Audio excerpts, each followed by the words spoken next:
Hey guys, today we're going to use the foot as a way of diagnosing the liver. And of course, my disclaimer here is that you're not really diagnosing a liver disease. You have to go to the doctor and have them do tests to figure that out. But this will give you some good clues on a potential problem with your liver. Okay? That being said, let's dive in. And these are just little indicators that can actually help you narrow things down. First thing we're going to talk about is the little red and brown dots. They can be larger and smaller. And you can also have like a little shininess to them. They're usually on the lower leg. That is poor circulation, and that is usually a liver problem. It could also be diabetes. It could be many other things, but you see this a lot when people have liver problems.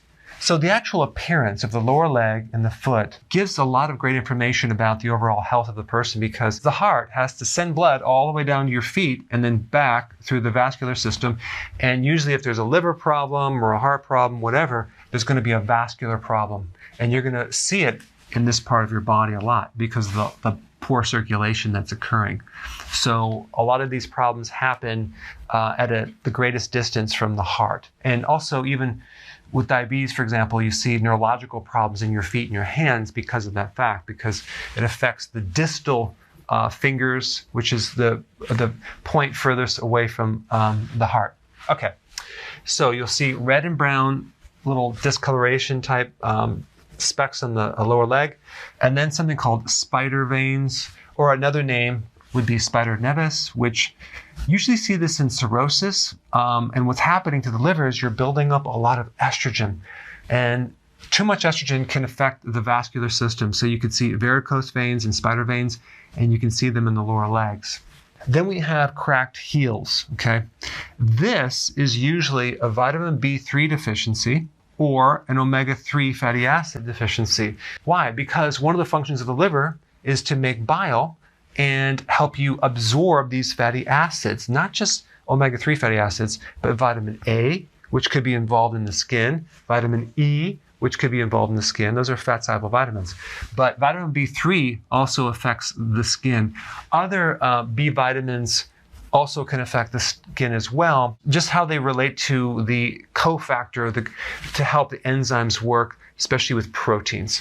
So B3 deficiency can create a problem. Another name for that would be pellagra. People with pellagra, which is a B3 deficiency, have a lot of skin issues. All right, itching of the foot. Usually in the bottom of the foot, that is a backup of fluids into the liver. It's a congested liver. It could be bile backing up, and you're getting a buildup of histamines, a congested liver, so you can have itching in the foot. Also, you can have pain or inflammation in the bottom of the foot. A lot of times people associate that with something called plantar fasciitis, when it's really not plantar fasciitis. It's just a liver problem. And then you also have hot feet. Hot feet is another symptom of a bad liver. And then we have bad odor. So you have smelly feet. Why? Because the liver is not able to detoxify correctly, and it's backing up through the skin. Usually if the liver's bad, the person's diet is pretty bad, and their entire body is backed up with garbage, especially the large intestine and the kidneys, and it's coming out through the skin. So you can't just have a really terrible, unhealthy, bad liver and have a very healthy kidney or colon. If one is bad, they're usually all pretty congested and unhealthy. Okay, pitting edema. That's where you press your finger into the lower leg and it leaves a dent and it just stays there. That's fluid backup. That's a common liver symptom. Then we have fungus, toenail fungus. People with liver problems have a higher level of fungus growing on their body because they usually have an imbalance in the microflora in the gut. And that is going to relate to an overgrowth of fungus and yeast on the outside of the body. So that's why you see like dandruff and psoriasis, toenail fungus. And then the nail bed, and it could actually happen on the hands or the feet. The nail bed is going to be white. You're going to usually lose that little moon-shaped thing, luna, down here. So it's going to be white because of the poor circulation that's occurring on that nail bed. All right, so then the next question is, what really causes liver problems? A lot of things. One big one is the side effect from medications. Another one is a lot of sugar in the diet, especially high fructose corn syrup. cooked foods. So if you're just having canned foods, which are pasteurized, and you're not having anything raw, that's eventually going to be very, very hard on the liver and the kidney.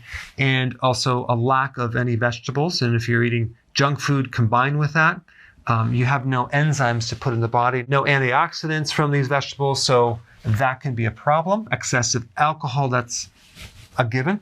And then excessive protein. So if you're doing massive amounts of protein, it built up a lot of nitrogen waste. Over time, that can then overload the liver and the kidney and put a lot of stress on it. So if there is liver damage or kidney damage, you want to go a little lower on the protein, higher in the vegetables. Okay, so now what is a good diet for the liver?